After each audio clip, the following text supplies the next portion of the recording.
araw ng Sabado. Today is July 5, 2025.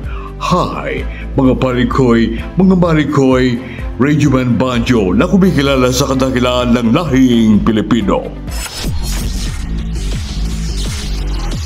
Sa Nueva Ecija, pinangunahan ni Pangulong BBM ang inaugurasyon ng Rice Processing System.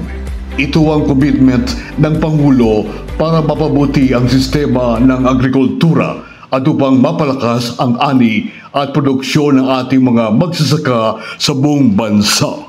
Ngayong araw po ay ating pinagdiriwang ang inauguration ng isang state-of-the-art rice processing system at ang turnover ceremony ng mga makinaryang pansaka sa ating mga minamahal na magsasaka. Ito po ay handog ng ating pamahalaan sa pamamagitan ng Department of Agriculture, PhilMec sa mga magsasaka ng probinsya ng Nueva Ecija. Unang-una po sa mga makinaryang ipapamahagi ay ang 4-wheel tractors na may kasamang implements tulad ng rotavator, front loader at disc plow. Ang mga traktorang ito ay pangunahing ginagamit para sa land preparation o paghahanda ng lupa bago tamnan.